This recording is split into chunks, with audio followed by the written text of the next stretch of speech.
Buenas tardes, ¿cómo están? Gracias por su asistencia. Eh, Mi nombre es Paul Yaque y soy profesor investigador de la Universidad Peruana de Ciencias Aplicadas. El título de mi ponencia, como se puede apreciar en la pantalla, es Vargas Llosa crítico, su axiología y crítica de la novela.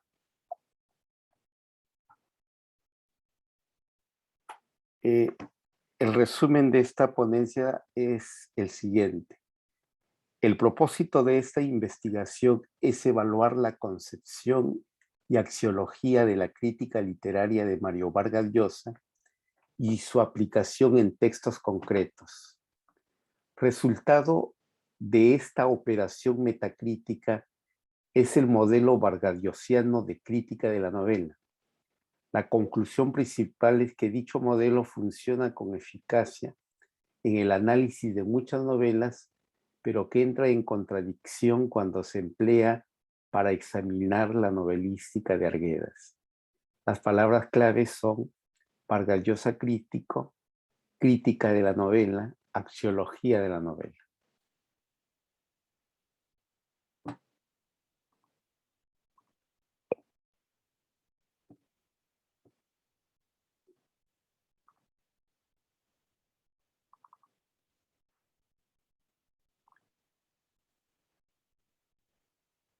Bien, el esquema de contenido de esta ponencia, como se puede apreciar en la pantalla, corresponde a 4 apartados. El primero es el apartado de introducción, el segundo, el ámbito de la crítica y sus formas, el tercero, axiología y teleología de la novela, y el cuarto, el ejercicio de la crítica.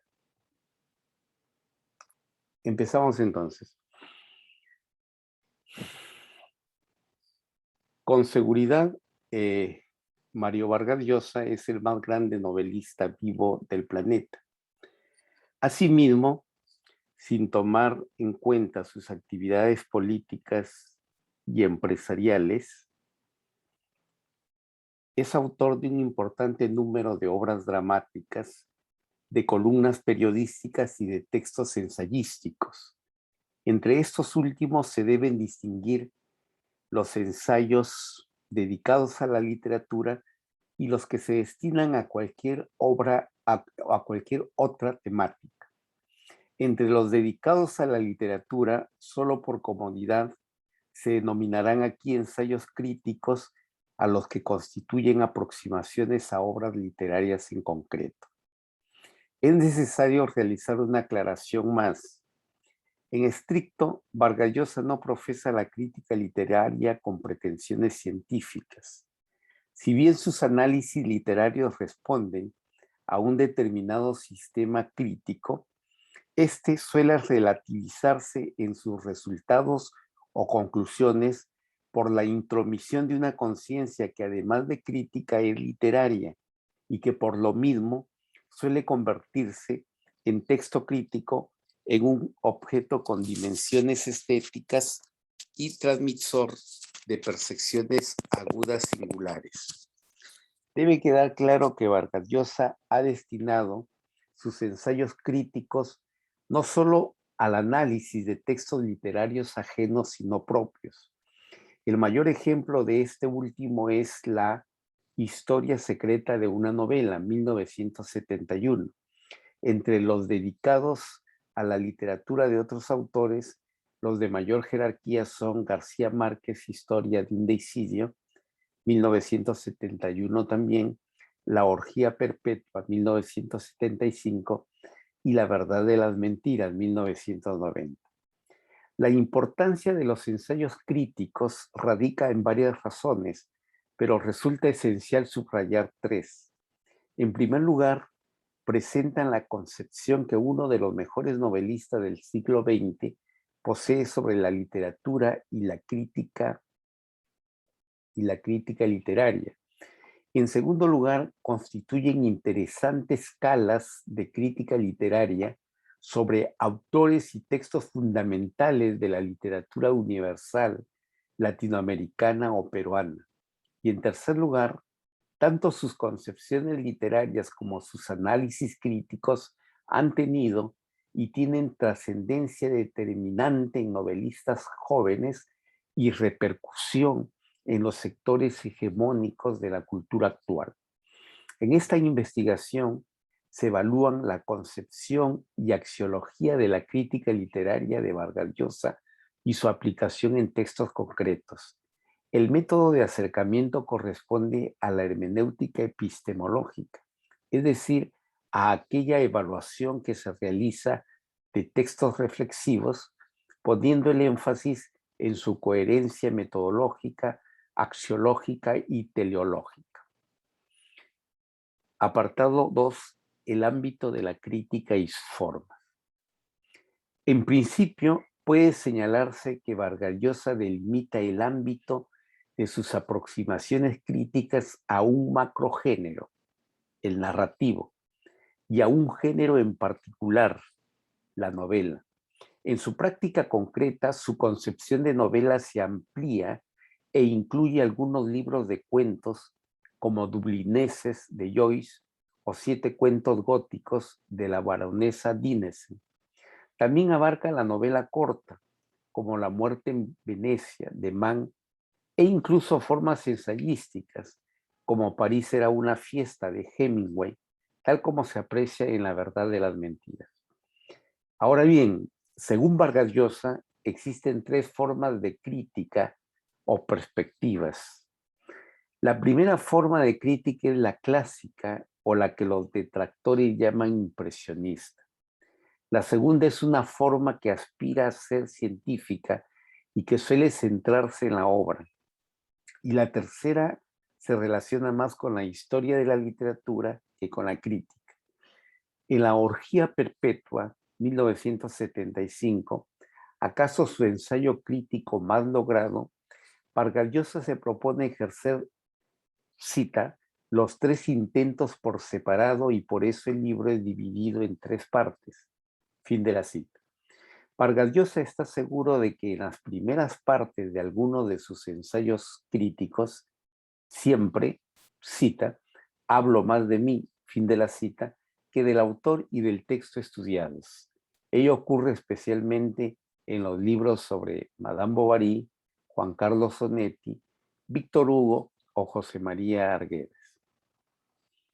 Apartado o acápite 3. Axiología y teleología de la novela.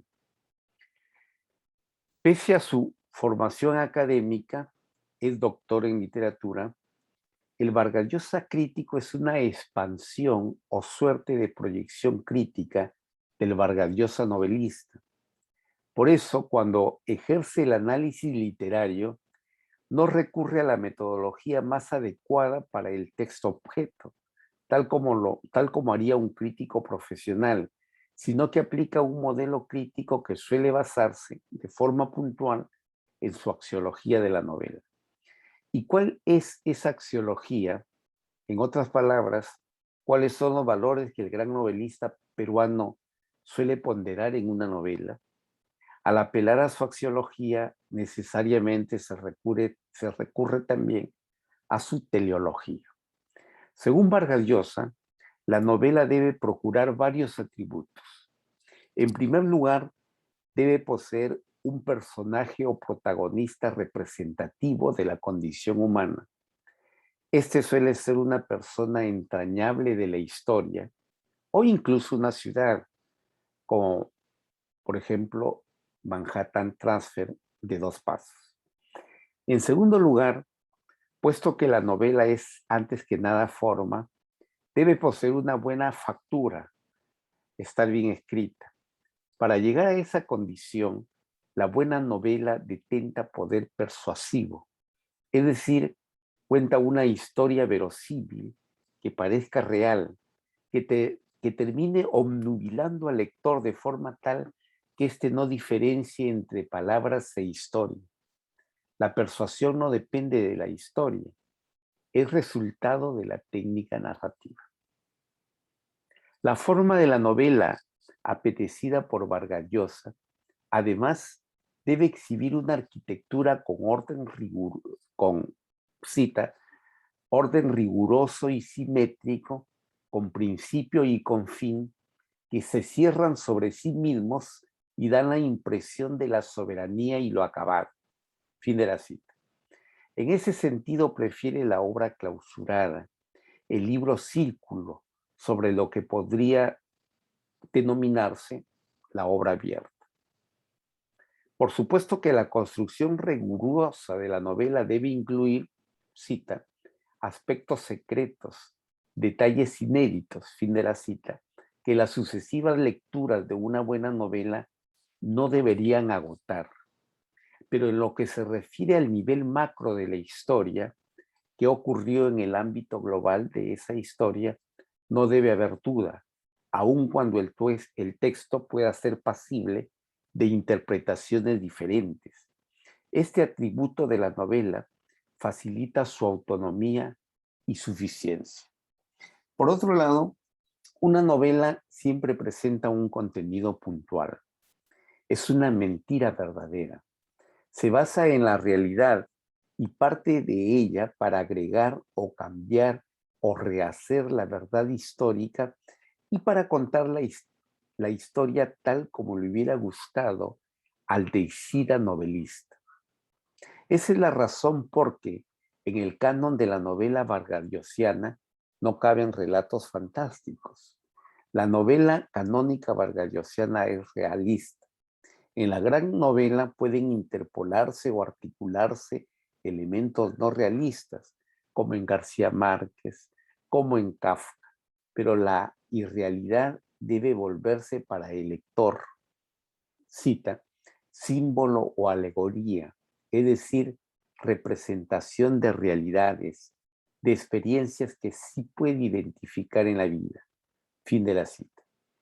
Si la historia que cuenta una novela es mentira, pues su estatuto real de origen ha sido alterado y su persuasión es resultado de la pericia técnica del novelista para embaucarnos con esa mentira, parte de esa pericia consiste en presentar una equidad entre los contenidos y su plasmación formal. Son 4 los contenidos primordiales: rebeldía, violencia, drama, melodrama y sexo. Respecto a la mentira que cuenta, la novela es, cita, más profunda cuanto más ampliamente exprese una necesidad general y cuantos más sean, a lo largo del espacio y del tiempo, los lectores que identifiquen en esos contrabandos filtrados a la vida los oscuros demonios que los desasosiegan. Fin de la cita. Es fácil en este instante arribar a los fines últimos de la novela. El relato no solo debe procurar entretenimiento y placer al lector, sino hacerle vivir experiencias vicarias. La extrema persuasión de la novela conduce a la corroboración por parte del lector de las carencias, de lo efímero y evanescente de la condición humana, por lo que una buena novela debe facilitar la catarsis del lector.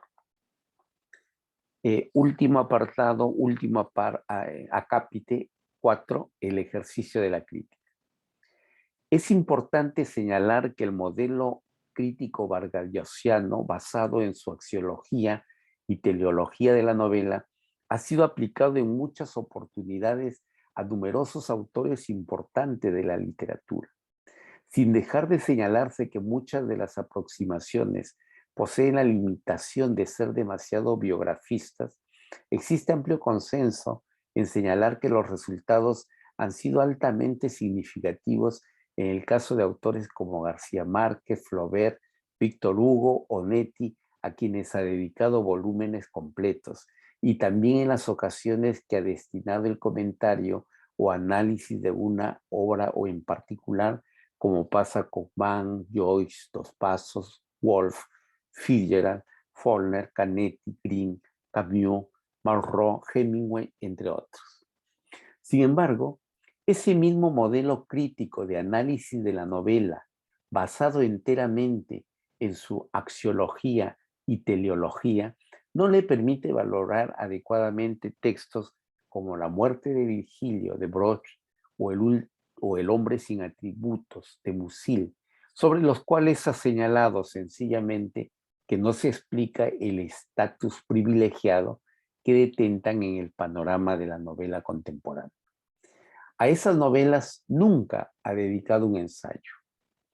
Hasta aquí, desde la hermenéutica epistemológica, se podría señalar que se encuentra perfecta coherencia entre el modelo crítico de análisis de la novela y los resultados y preferencias novelescas si se toman en cuenta las características de los relatos de Broch y Musil.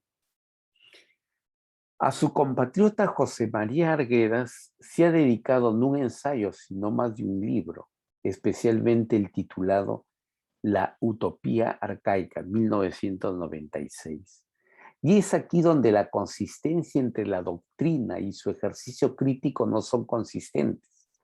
Es importante señalar que la Utopía Arcaica es sin duda el ensayo crítico de Vargas Llosa que adolece de mayores limitaciones, y esto es fácil de detectar observando la estructura del libro, que presenta varios apartados que no logran articularse en el decurso del análisis.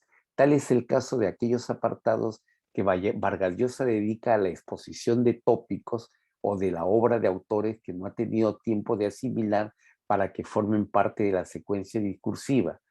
Sean dichos temas el de las corrientes del indigenismo latinoamericano, la versión de los vencidos o la utopía andina.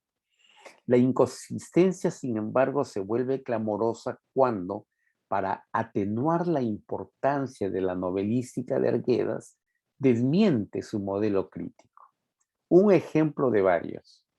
Sobre el zorro de arriba y el zorro de abajo, concluye Vargas Llosa en que, cita, el lector sale de sus páginas con la impresión de haber compartido una experiencia límite, uno de esos descensos al abismo que ha sido privilegio de la literatura recrear en sus momentos malditos. Fin de la cita. En otras palabras, se logra alcanzar el momento de catarsis o purificación tan valorado en su axiología. Vale decir, el lector Vargas Llosa se ha tragado el embuste, la mentira verdadera denominada el zorro de arriba y el zorro de abajo. Y es necesario recordar que la persuasión es resultado de la pericia técnica. No obstante, Vargas Llosa apela esta vez a la biografía no para corroborar la virtud de la novela, sino para disminuirle valor. En Orgía Perpetua, Vargas Llosa describe puntualmente las extenuantes jornadas de trabajo de Flaubert para apoyar la idea de que solo laborando como obrero se logra una novela tan notable como Madame Bovary. En la Utopía Arcaica, Vargas Llosa recurre a la biografía para señalar que, si no se supiera que los desesperados diarios de Arguedas eran documentos reales de un hecho que también fue real, el suicidio de Arguedas, el zorro de arriba y el zorro de abajo no impactaría con el mismo horror al lector. Para decirlo con una sola oración del propio Vargas Llosa, cita, porque el zorro de arriba y el zorro de abajo es la novela de un suicida. Fin de la cita. La inconsistencia y la contradicción son tan evidentes que ese mismo párrafo, que empieza con esa oración citada, ese mismo párrafo concluye con esta otra oración. Cita, el clima de acabamiento, de podredumbre moral y material, de desvarío, de disolución lingüística que domina esos episodios, expresa también, acaso con más fidelidad que los capítulos confesionales, la tortura psíquica, los vaivenes de depresión y entusiasmo en que se debatió Arguedas esos 18 meses cuando ya había tomado la decisión de que la vida no merecía ser vivida. Fin de la cita. Entonces, para decirlo en su propia terminología, si Vargas Llosa ha atribuido incorrectamente, pues según su propia axiología, una novela tiene la propiedad de la autonomía y la suficiencia argumental, ha atribuido, repito, los diarios de la novela de Arguedas a la realidad real y los otros capítulos a la realidad ficticia, ¿cómo se explica que estos últimos capítulos expresen, con, entre comillas, con más fidelidad que los confesionales expresen, cita, el clima de acabamiento, de podredumbre moral y material, de desvarío, de disolución lingüística, fin de la cita? Bien, eso es todo. Muchas gracias.